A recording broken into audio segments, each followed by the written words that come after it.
Face à la colère d'un autre, comment réagir? Vous êtes à l'écoute du programme Encouragement du jour. Shalom. Bien-aimés, la colère est une émotion naturelle qui nous permet d'exprimer notre indignation et d'évacuer notre trop-plein émotionnel. Nous avons tous à faire face à la colère à un moment ou à un autre.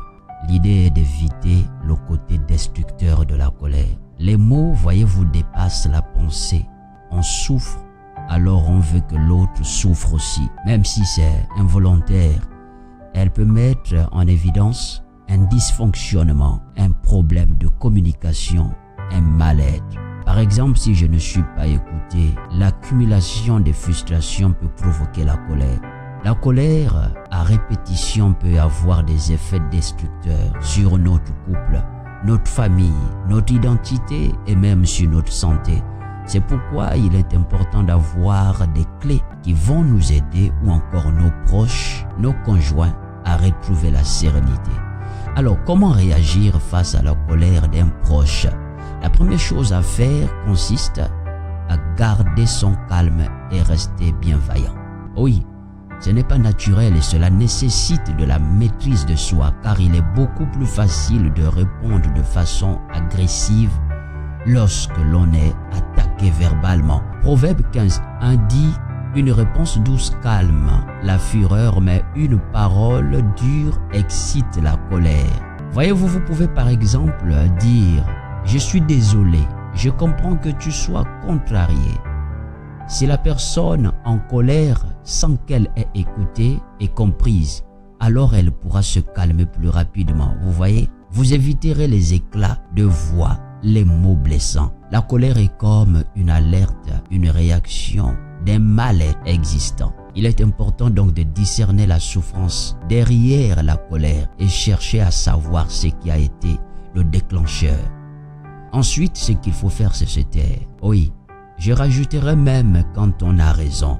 Dans le Proverbe 26, verset 20, il est écrit « Faute de bois, le feu s'éteint. Faute de bois, le feu s'éteint. » Car ce n'est pas le moment de faire valoir ses arguments à un et de se justifier. L'idée est d'attendre que la colère soit retombée. Même 30 minutes après ou 1 heure par exemple, vous pouvez revenir sur ce qui s'est passé. Sans accuser l'autre, mais en permettant à chacun d'exprimer ce qu'il a ressenti et de trouver un meilleur fonctionnement ensemble.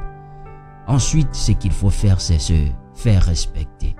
Il est capital de donner des limites à son conjoint sur la façon dont il ou elle va me parler, se comporter, même s'il est en colère. Expliquez-lui comment vous voulez être traité, mais cherchez aussi à savoir comment aider votre partenaire à gérer sa colère, ce qui pourra l'aider dans ces moments-là, dans vos paroles, votre attitude. Je vais terminer en disant « Pardonnez ». Oui, pardonnez. Il est écrit en Matthieu 6:12. Pardonnons-nous nos offenses comme nous aussi nous pardonnons à ceux qui nous ont offensés.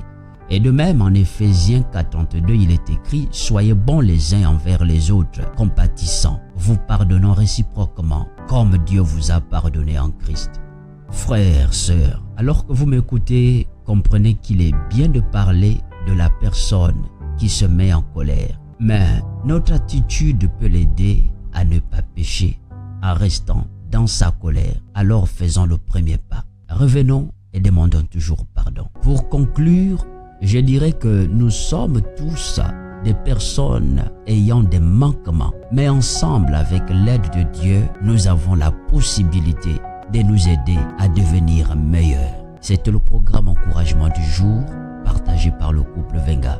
Ulrich Venga était avec vous. Que le Seigneur vous bénisse. Shalom, shalom et excellente journée à vous.